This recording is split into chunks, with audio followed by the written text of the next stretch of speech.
अंतरिक्ष की दुनिया रहस्यों से भरी पड़ी है। इन रहस्यों को समझने के लिए अंतरिक्ष यात्री अक्सर मिशन पर जाते हैं, लेकिन अंतरिक्ष इतना बड़ा है कि इसके बारे में जितना पता चले उतना ही कम है। ऐसे में वैज्ञानिक इन रहस्यों की गुत्थी को सुलझाने के लिए हर मुमकिन प्रयास कर रहे हैं। हमारा ब्रह्मांड इतना बड़ा है कि जिसके आकार के बारे में हमें कोई भी जानकारी नहीं है, और इसी ब्रह्मांड में इतने सारे ग्रह सितारे मौजूद हैं जितना कि धरती पर रेत के दाने हैं। तो आज की इस वीडियो में इस ब्रह्मांड में मौजूद कुछ अजीब और रहस्यमय ग्रहों के बारे में मैं बात करने जा रही हूँ। हो सके तो इस वीडियो को लास्ट तक जरूर देखना, क्योंकि लास्ट वाला प्लैनेट सबसे अजीब और रहस्यों से भरा पड़ा है। इस प्लैनेट का नाम है 55 कैंकरी ई। इस ग्रह की खोज 30 अगस्त 2004 में हुई थी। इस ग्रह को एक्सोप्लैनेट भी कहा जाता है, क्योंकि ये सूरज के चक्कर नहीं लगाता, बल्कि ऐसे सितारे के चक्कर लगाता है जिन पर कार्बन का अनुपात ज्यादा होता है। इस ग्रह का तापमान 2000 डिग्री सेल्सियस से भी ज्यादा होता है, क्योंकि ये अपने सितारे के करीब है, जिस कारण यह ग्रह महज 18 घंटे में ही अपने 1 साल को पूरा कर लेता है। इस ग्रह पर काफी मात्रा में कार्बन मौजूद है, और इतना ज्यादा टेम्परेचर होने की वजह से इस ग्रह की सतह पूरी तरह से हीरे से बन चुकी है।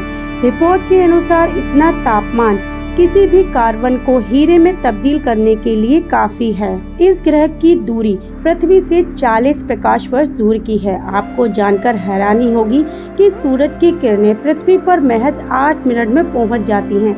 ऐसे में अंदाजा लगा सकते हैं कि 1 साल में रोशनी कितनी दूर जाएगी।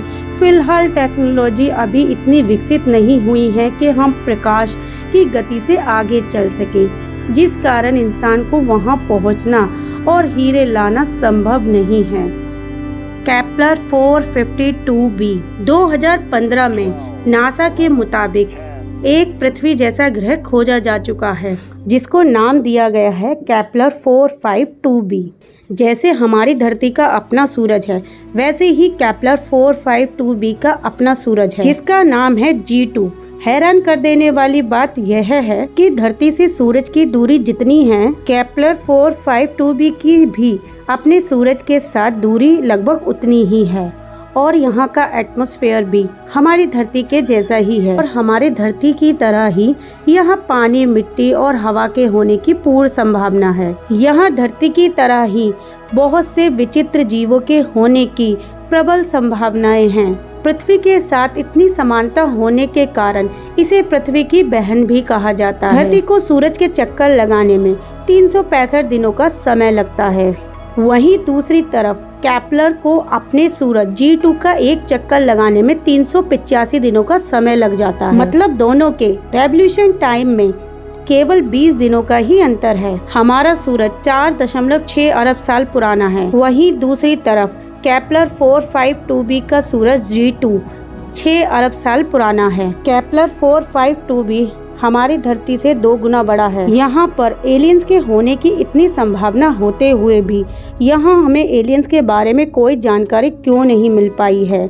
धरती से इस प्लैनेट की दूरी लगभग 1400 प्रकाश वर्ष दूर है। अब आप समझ ही गए होंगे कि आज की टेक्नोलॉजी से बनी स्पेसशिप को यहाँ तक पहुँचने में कितना समय लग जाएगा। हो सकता है कि भविष्य में लाइट की स्पीड से ट्रैवल करना मुमकिन हो जाए, तब तो हम इस ग्रह पर पहुंच सकते हैं। नहीं तो हमें इस ग्रह पर बसने के प्रयास को छोड़ देना चाहिए। अगर आपको इन प्लैनेट्स के बारे में जानकर कुछ ज़्यादा रोचक ना लगा हो, तो इस प्लैनेट के बारे में सुन लीजिए। हमारे ब्रह्मांड में एक ऐसा ग्रह मौजूद है। यहाँ बारिश तो होती है, पर पानी की नहीं, यहाँ होती है कांच की बारिश। जी हाँ दोस्तों, आप ये सुनकर तो चौंक गए होंगे। और ये कोई मामूली बारिश नहीं है। यहाँ पर हवाएं 7800 प्रति घंटे की रफ्तार से चलती हैं। आपकी जानकारी के लिए बताना चाहूँगी, ये स्पीड साउंड की स्पीड से लगभग 7 गुना ज़्यादा है। सुनकर आपको यकीन तो नहीं हुआ होगा, लेकिन सच्चाई यही है। कुछ देर के लिए इमेजिन कीजिए कि ये आसमान से कांच की बारिश हो रही है, वो भी साउंड की गति से 6 गुना ज़्यादा। ये सुनने में भी बहुत भयानक लगता है। इस ग्रह का तापमान लगभग 930 डिग्री सेल्सियस के करीब है। इस प्लैनेट को बाहर से देखकर कौन बता सकता है कि इसमें कांच की बारिश होती है। इस प्लैनेट का नाम SD 18977-3b है। अगला ग्रह ग्लिसिस 436b। इस प्लैनेट को 2004 में डायमंड प्लैनेट के साथ ही खोजा गया था। इस ग्रह की खासियत यह है कि यह आग में जलने वाला ठंडा ग्रह है। यह सुनकर आप सोच रहे होंगे ये कैसे मुमकिन है, ग्रह पूरा बर्फ से बना है और फिर भी जल रहा है। यही इस ग्रह की खासियत है। इस ग्रह का लगभग तापमान 450 डिग्री सेल्सियस रहता है, मतलब पूरी तरह बर्फ से ढका हुआ ग्रह। इसका एवरेज टेम्परेचर पानी के बॉइलिंग टेम्परेचर से 4 गुना अधिक है। यह असल में ऐसे कैसे मुमकिन हो पाया है? इसका ग्रेविटेशनल फोर्स इतना ज्यादा मजबूत है।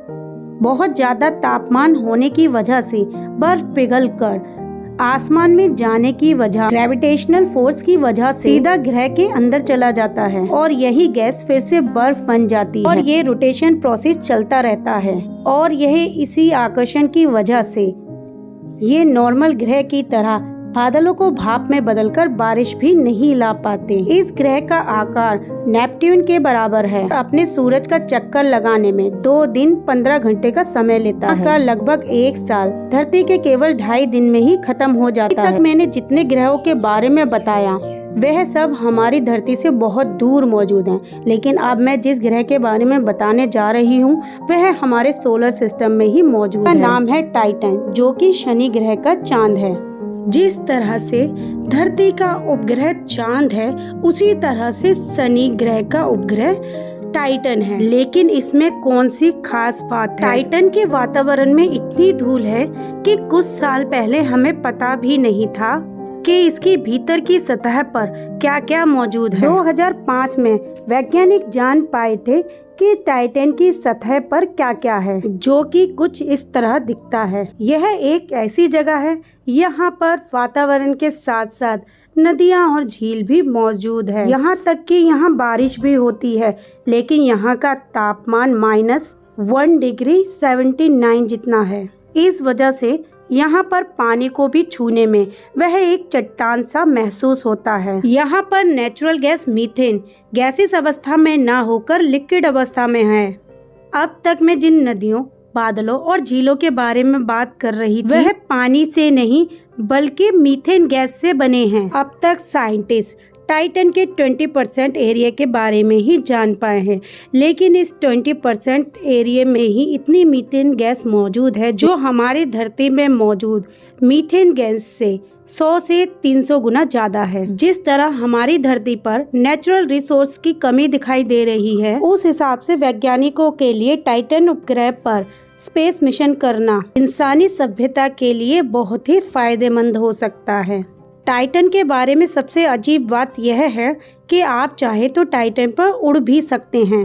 असल में टाइटन का वातावरण इतना धुंधला है, दूसरी तरफ यहाँ की ग्रेविटी उतनी ही कम है, तो इसी वजह से आप अपने पंख लगाकर उड़ने की कोशिश करोगे तो टाइटन ग्रह पर आसानी से उड़ सकते हो, किसी पंछी की तरह, जो हमारी धरती पर कर पाना बहुत ही मुश्किल है। इन ग्रहों में से आपको सबसे अच्छा ग्रह कौन सा लगा, कमेंट करके जरूर बताना। अगर ये वीडियो आपको अच्छा लगा हो तो इस वीडियो को लाइक और अपने दोस्तों के साथ शेयर करना बिल्कुल भी ना भूलें। अगर आपने अभी तक हमारे चैनल को सब्सक्राइब नहीं किया तो प्लीज सब्सक्राइब कर लीजिए, क्योंकि मैं ऐसी वीडियो आपके लिए लाती रहती हूँ। और मिलती हूँ आपसे अपनी अगली वीडियो में, और हमेशा की तरह थैंक्स फॉर वॉचिंग।